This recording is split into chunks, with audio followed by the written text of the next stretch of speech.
صدقہ فطر سے متعلق بھی کچھ مسائل پیش کر دیتا ہوں۔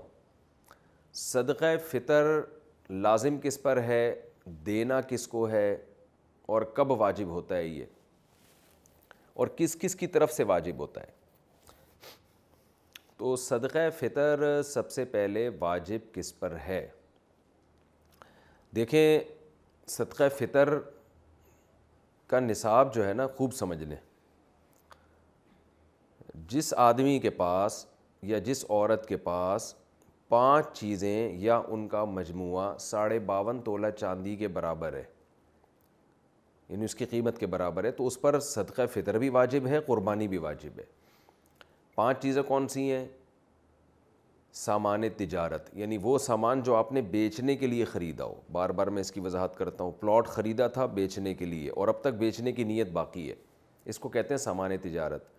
دکان میں جو مال پڑا ہوا ہے بیچنے ہی کے لیے خریدا ہے آپ نے، یہ سامان تجارت ہے۔ تو ہر وہ چیز جو بیچنے کی نیت سے خریدی ہو اور اب تک بیچنے ہی کی نیت ہو، یہ نیت آپ کی چینج نہیں ہوئی ہو، اور اس نیت میں بھی آپ کنفیوز نہ ہو، پکی ڈھکی نیت ہو، یہی نیت ہے میں نے خریدا اس لیے کہ بیچوں گا، چاہے کسی بھی نیت سے بیچیں، بیچنے کا مقصد کچھ بھی ہو، بزنس نہ بھی ہو، بس یہ لی ہے میں نے اس لیے کہ میں لازمی بیچوں گا، اس کو لے ہی اس لیے رہا ہوں میں، تو ایسے یہ چیز دیکھی جائے گی۔ نمبر 2 سونا، نمبر 3 چاندی، نمبر 4 کیش اماؤنٹ یعنی کرنسی، اور نمبر 5 ضرورت سے زائد سامان۔ ضرورت سے زائد سامان کا مطلب یہ ہے کہ وہ سامان جو پورے سال استعمال نہیں ہو رہا، چاہے وہ پراپرٹی کی صورت میں ہو، گاڑی ہو، برتن ہیں گھر میں رکھے ہوئے پورے سال استعمال نہیں ہوتے، شوکیس میں پڑے ہوئے ہیں، کپڑے ہیں پورے سال استعمال نہیں ہو رہے، موبائل ہے رکھا ہوا ہے استعمال میں نہیں آتا اور ڈبے میں رکھا ہوا ہے وہ تو پورے سال استعمال نہیں ہو رہا وہ، یا آپ کی نیت ہی نہیں ہے پورے سال استعمال کرنے کی، یا کوئی یعنی آپ کو پتہ ہے کہ یہ میرے استعمال میں نہیں ہے، ایویں ہی پڑا ہوا ہے یہ۔ تو یہ 5 چیزیں جس کے پاس 52.5 تولہ چاندی کی قیمت کے برابر ہو جائیں گی تو اس پر صدقہ فطر بھی واجب ہے اور قربانی بھی واجب ہے۔ اور ان میں اگر ضرورت سے زائد چیز کو نکال دیں آپ تو باقی 4 چیزیں اگر 52.5 تولہ چاندی کے برابر ہوں تو زکوٰۃ واجب ہے۔ تو زکوٰۃ اور صدقہ فطر کے نصاب میں تھوڑا سا فرق ہے۔ تو جب 5 چیزوں کا مجموعہ آپ کے پاس، یہ 4 چیزیں یا 3 یا 2 چیزیں 52.5 تولہ چاندی کے برابر ہو گئیں، اور کس دن ہوئی؟ جس دن عید کی صبح صادق ہوئی، عید الفطر کی صبح صادق کے وقت آپ کے پاس یہ اماؤنٹ تھا، اتنا مال تھا آپ کے پاس، تو آپ پر صدقہ فطر واجب ہو جائے گا۔ اگر آپ نہیں دیں گے تو آپ کو دینا پڑے گا، وہ یہ زندگی بھر ساقط نہیں ہوتا صدقہ فطر، خوب سمجھ لیں۔ ہاں ایڈوانس میں آپ دے سکتے ہیں، یعنی حساب تو آپ نے اس دن کرنا ہے جس دن عید کی صبح صادق ہوگی، یعنی 1 شوال کی صبح صادق ہوگی، تو اس وقت پتہ چلے گا آپ پر واجب ہے یا نہیں۔ لیکن آپ ایڈوانس میں رمضان میں بھی دے سکتے ہیں، بلکہ رمضان سے پہلے بھی دے سکتے ہیں، اور عید کے بعد بھی دے سکتے ہیں، عید سے 1 دن پہلے بھی دے سکتے ہیں۔ تو دینے کا مسئلہ اتنا اہم نہیں ہے، جب چاہیں دے دیں، لیکن واجب آپ پر ہے یا نہیں، یعنی اس سال آپ پر صدقہ فطر واجب ہوا تھا یا نہیں، اس کا پتہ چلے گا کہ بھئی عید کے دن صبح صادق کے وقت اگر آپ کے پاس اتنا اماؤنٹ موجود تھا تو واجب تھا، اتنا اماؤنٹ موجود نہیں تھا تو آپ پر واجب نہیں تھا۔ تو اگر آپ پہلے سے دے چکے ہوں گے تو وہ گریوی ہو جائے گی۔ اب صدقہ فطر عورت پر جب واجب ہوتا ہے نا، اس کے پاس اگر مال ہو، جو یہ میں نے تفصیل بتائی، تو صرف اپنا صدقہ واجب ہوتا ہے، کسی اور کا نہیں ہوتا۔ جیسے بیگم صاحبہ کے پاس سونا ہے، گولڈ ہے، یا کوئی بھی چیز ہے تو صدقہ فطر ان پر اپنا واجب ہے، بچوں کی طرف سے عورت پر واجب نہیں ہوتا۔ یا ان میرڈ خاتون ہے، ان میرڈ لڑکی ہے، اس کے پاس اتنا مال ہے تو بھی اپنا صدقہ فطر اس پہ واجب ہوگا۔ لیکن مرد پہ جب صدقہ فطر واجب ہوتا ہے تو اپنی طرف سے بھی اور اپنے نابالغ بچوں کی طرف سے بھی واجب ہوتا ہے، چاہے بیٹے ہوں یا بیٹیاں ہوں، خوب سمجھ لیں۔ بیوی کی طرف سے مرد پہ واجب نہیں ہوتا، بالغ لڑکے کی طرف سے مرد پہ واجب نہیں ہوتا، بالغ لڑکی کی طرف سے بھی واجب نہیں ہوتا، یہ واجب ہوتا ہے نابالغ بچوں کی طرف سے۔ یعنی گھر کا جو سربراہ ہے اس پر واجب ہے کہ وہ صدقہ فطر اپنا بھی نکالے اور اپنے نابالغ بیٹے بیٹیوں کی طرف سے بھی نکالے، چاہے وہ 1 دن کا بچہ کیوں نہ ہو، 2 دن کا بچہ کیوں نہ ہو، تو ان کی طرف سے بھی نکالے۔ ہاں اگر وہ بچے مالدار ہیں، ان کے پاس خود سے 90,000 روپے یا 1 لاکھ روپے جمع ہو چکے ہیں 52.5 تولے چاندی کی قیمت کے برابر، تو پھر ان کے پیسوں سے صدقہ دے گا، پھر اپنے پیسے خرچ کرنا لازم نہیں ہے، دے دے تو اچھی بات ہے۔ تو خوب سمجھ لیں. اچھا آپ کے بچوں میں اگر کوئی بالغ ہے لیکن پاگل ہے, مجنون ہے, دیوانہ ہے, دماغ اس کا صحیح نہیں ہے, ایک تو وہ صحیح نہیں ہے جو آج کل ماں باپ کہتے ہیں ہمارے بچوں کا دماغ صحیح نہیں ہے, وہ والا مراد نہیں, واقعی میڈیکلی دماغ خراب ہو ان کا نا, یعنی مجنون ہے, پاگل ہو, تو ان کا بھی صدقہ فطر باپ پر واجب ہوتا ہے, چاہے بیٹی ہو یا بیٹا ہو. تو کیا کرنا ہے آپ نے, جب عورت اپنا صدقہ نکالے گی اگر مالدار ہے تو ایک صدقہ فطر, مرد نکالے گا تو اپنی طرف سے اور اپنے نابالغ بیٹے اور بیٹیوں کی طرف سے, یا پاگل کوئی ہے مجنون ہے تو اس کی طرف سے, چاہے وہ بالغ ہی کیوں نہ ہو. کتنا صدقہ نکالنا ہے اس میں علماء کی دو رائے ہیں. جمہور علماء جو بر صغیر کے وہ کہتے ہیں 2.25 کلو گندم, یعنی اگر آپ نے آٹے کی صورت میں دینا ہے تو 2.25 کلو. کھجور, جو, کشمش, اس صورت میں اگر اس کو معیار بنا کے دینا ہے تو اس کو ڈبل کر لیں, یعنی 2.25 کا ڈبل ہوتا ہے 3.5 کلو. تو یعنی کھجور سے اگر آپ دینا چاہیں, کشمش سے دینا چاہیں, جو سے دینا چاہیں تو اس کا ڈبل, اور اگر آپ گندم سے دینا چاہیں تو 2.25 کلو. یہ جمہور کی رائے ہے. لیکن حضرت مفتی رشید احمد صاحب رحمہ اللہ تعالیٰ کی رائے یہ تھی کہ 2.25 کلو گندم ہے, یعنی اگر آپ گندم سے دینا چاہیں تو 2.25 kg. جمہور علماء کے نزدیک 1.75, اور مفتی رشید احمد صاحب رحمہ اللہ تعالیٰ کی رائے, ان کی پوری تحقیق اصل فتاویٰ میں ان کی کتاب میں چھپی ہوئی ہے, تو ہمیں اسی تحقیق پہ زیادہ اطمینان ہے کیونکہ وہ دلائل ہمارے خیال میں وہ زیادہ مضبوط دلائل ہیں. تو 2.25 یعنی 2.25 کلو, تو 2.25 کلو گندم, اور اگر کھجور یا جو سے یا کشمش سے دینا چاہیں تو 2.25 کو ڈبل کر لیں, یعنی 4.5 کلو. تو یہ ایک اختلاف ہے. جب ایسا اختلاف علماء کے درمیان ہوتا ہے تو پھر عوام کے لیے بہتر یہ ہوتا ہے کہ احتیاط والے قول پہ عمل کرے. گنجائش یہ ہوتی ہے کہ اس قول پہ عمل کر لے جس میں مقدار کم ہے. تو آپ کو میں نے دونوں نصاب اسی وجہ سے بتا دیے کیونکہ دونوں طرف بڑے بڑے علماء ہیں. تو اگر آپ چاہیں تو 2.25 کلو گندم کے حساب سے دے دیں تو بھی انشاءاللہ صدقہ فطر آپ کا ادا ہو جائے گا, لیکن احتیاط اس میں ہے کہ 2.25 کلو گندم کے حساب سے آپ دیں.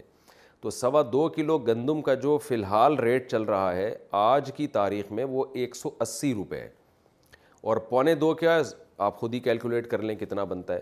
تو اس کا طریقہ یہ ہوتا ہے, دکان والے سے پوچھیں بھائی 10 کلو کے آٹے کی تھیلی کتنے کی آ رہی ہے, وہ آپ کو اصل میں ایک ایک چیز نا سمجھانی پڑتی ہے, لوگ کنفیوز ہو رہے ہوتے ہیں آج کل. تو آپ دکان والے کو فون کر کے پوچھ لیں میرے بھائی 10 کلو آٹے کی تھیلی کتنے کی ہے, وہ آپ کو بتا دے گا جی اتنے کی ہے. تو اس کو 10 سے ضرب دیں گے تو 1 کلو کی آ جائے گی, 1 کلو تھیلی کی ویلیو آ جائے گی, اور پھر آپ اس کو 4 سے تقسیم کریں گے تو 1 پاؤ کی آ جائے گی, ٹھیک ہے نا. تو 1 کلو کی بھی پھر 1 پاؤ اس میں ایڈ کر دیں, 2.25 کلو نکل آئے گا. تو اب یہ تو نہیں کہ کیلکولیٹر سے اب آپ کو ایک ایک چیز سکھاؤں.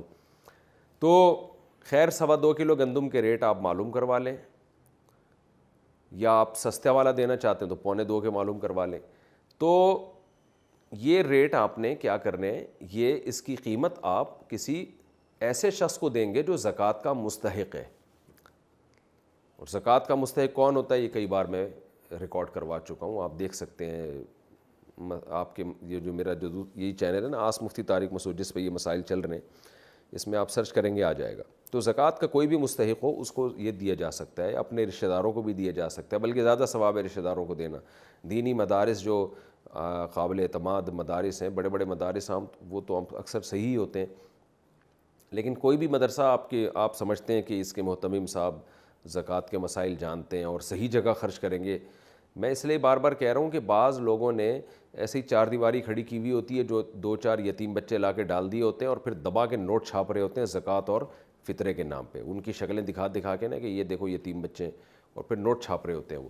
تو کوئی بھی دینی مدرسے کا لبادہ اوڑھ کے آپ کو بیوقوف نہ بنائے, تحقیق کریں کہ یہ واقعی ایماندار لوگ ہیں یا نہیں ہیں, پھر آپ دیا کریں. تو دینی مدرسے میں دے سکتے ہیں, مسجد میں فطرہ نہیں لگ سکتا کیونکہ صدقہ فطر کا مصرف وہی ہے جو زکوٰۃ کا. اس میں بھی غریب کو مالک بنانا, جس کو تملیک کہتے ہیں, مالک بنانا ضروری ہے. تو اب آپ نے کیا کرنا ہے, 2.25 کلو گندم یا 4.5 کلو جو یا کھجور، اس کے ویلیو معلوم، بہتر ہے کھجور سے دیں جو سب سے اچھا کہلائے گا، کشمش سے دیں تو یہ اس میں زیادہ ثواب ملے گا آپ کو۔ دل بڑا رکھنا چاہیے، اللہ بڑا ہے تو پھر اللہ کو بھی سخی لوگ پسند ہیں، تو آپ بڑا دل رکھ کے کھجور کے ویلیو کے حساب سے دیں۔ اچھا، یہ آپ نے قیمت ہی دینی ہے یا گندم بھی دے سکتے ہیں؟ تو تینوں ائمہ کے نزدیک، امام مالک، امام شافعی اور امام احمد ابن حنبل رحمہم اللہ تعالی، ان تینوں اماموں کے نزدیک آپ پیسے نہیں دے سکتے صدقہ فطر میں، آپ کو گندم ہے تو گندم ہی دینی پڑے گی، آٹا دینا پڑے گا، یا اگر آپ جو سے دینا چاہتے ہیں تو آپ کو جو دینی پڑے گی، آپ کشمش سے دینا چاہتے ہیں تو کشمش ہی دینی پڑے گی، اس کی قیمت نہیں دے سکتے آپ۔ لیکن امام ابو حنیفہ رحمہ اللہ کا موقف یہ ہے کہ آپ وہ چیز بھی دے سکتے ہیں اور اس کی قیمت بھی دے سکتے ہیں۔ تو امام ابو حنیفہ کے رائے میں آسانی بہت ہے، اسی وجہ سے میں نے دیکھا ہے کہ بہت سے حضرات جو دوسرے فقہ کو فالو کرتے ہیں وہ بھی اس میں امام حنیفہ کی رائے کو لے رہے ہوتے ہیں۔ لیکن بہرحال اصول یہ ہے کہ جب آپ ایک فقہ کو فالو کریں تو آپ نے مکمل اسی کو فالو کرنا چاہیے، اپنی خواہشات کی بیس پر، چھوٹی چھوٹی باتوں کی بیس پر ایک فقہ سے دوسرے فقہ کی طرف چھلانگ مارنا، اس سے انسان نفسانی خواہشات کا غلام بنتا ہے، پھر بڑے بڑے مسائل میں بھی یہی کام کرنے لگتا ہے وہ۔ تو آپ بہرحال امام حنیفہ رحمہ اللہ تعالیٰ کی رائے کے مطابق آپ اس کا متبادل بھی دے سکتے ہیں۔ دیکھیں حدیث میں تو متبادل کا تذکرہ نہیں ملتا، حدیث میں تو یہ گندم ہے تو گندم ہی ہے، جو ہے تو جو ہی ہے، لیکن امام حنیفہ نے اجتہاد کیا ہے کہ جی مقصد تو فقیر کی حاجت پوری کرنا ہے نا، تو گندم کے بجائے پیسے دینے میں حاجت زیادہ پوری ہوگی۔ تو بہرحال میں نے تو آپ کے سامنے فقہا کے جو اختلاف تھا وہ بیان کر دیا، اب آپ جانیں آپ کیا اس کیسے عمل کرتے ہیں۔ تو آپ اس کی قیمت بھی دے سکتے ہیں اور عین وہ چیز بھی دے سکتے ہیں۔ اچھا، یہاں پر ایک چیز اور بھی ہے کہ مرد تو دے گا اپنے نابالغ بچوں کی طرف سے بھی اور اپنی طرف سے بھی، اگر بیوی کی طرف سے صدقہ فطر وہ دے دے یا بالغ بچوں کی طرف سے دے دے تو ادا ہو جائے گا؟ تو جی ہاں بالکل ادا ہو جائے گا، لیکن اس کے لیے پہلے ان کو بتانا، ان سے پرمیشن لینا ضروری ہے۔ اگر آپ نے صدقہ فطر دے دیا بیوی کو بتائے بغیر، بعد میں وہ پرمیشن دے دے ٹھیک ہے جی قبول ہے، تو ادا نہیں ہوگا، اس لیے کہ یہ عبادت ہے اور عبادت میں نیت ضروری ہے، اور نیت عبادت سے پہلے ہوگی۔ نماز پڑھنے کے بعد آپ فیصلہ کریں کہ میں یہ ظہر کے 4 فرض بناؤں یا عصر کے بناؤں، ایسا نہیں ہوتا، پہلے کرنا پڑتا ہے آپ کو۔ تو بیوی سے پہلے پرمیشن لے لیں کہ بھئی میں تمہاری طرف سے صدقہ ادا کر رہا ہوں، تو اس کی خاموشی اس کی علامت ہوگی کہ وہ راضی ہے اس پہ۔ ظاہر ہے اس پہ تو سبھی راضی ہوتے ہیں کہ جب آپ کسی کی طرف سے کوئی عبادت کر رہے ہوں تو کون منع کرے گا آپ کو، اس کا پیسہ بھی بچ رہا ہو۔ تو بچوں کا بھی ایسا ہی ہے، بالغ بیٹا ہے بالغ بیٹی ہیں، ان کو بھی پہلے اطلاع دے دیں کہ میں تمہاری طرف سے، تم سب کی طرف سے صدقہ فطر ادا کر رہا ہوں، تو اگر ان کی اجازت ہوگی تو ٹھیک ہے، یعنی یہ اطلاع، یہ خاموشی بھی اجازت ہی ہے ایک طرح کی۔ تو اس طرح سے آپ اگر دینا چاہیں تو ادا ہو جائے گا۔ دینا کب چاہیے؟ عید سے پہلے پہلے دینا، یہ سنت عمل ہے، تاکہ غریب لوگ عید کی خوشیوں میں آپ کے ساتھ شریک ہو جائیں۔ لیکن اگر کسی نے عید کے دن دیا تو بھی ٹھیک ہے، عید کے بعد دے دیا تو بھی ٹھیک ہے، لیکن افضل اور سنت یہی ہے کہ عید سے پہلے پہلے دے۔ اور صدقہ فطر جو ہے یہ قضا نہیں ہوتا، یہ آپ پر ہمیشہ کے لیے لازم رہتا ہے۔ اگر کسی نے 10-15 سالوں سے صدقہ فطر ادا نہیں کیا ہے تو اب وہ سارے تمام جتنے بھی سال گزر چکے ہیں سب کا صدقہ فطر آج نکالے گا، وہ یا اس کو تقسیم کر کے دیتے، یکمشت دینا ضروری نہیں ہے، وہ حساب لگا لے لیکن اس کو اپنی زندگی میں وہ پورا صدقہ ادا کر لے۔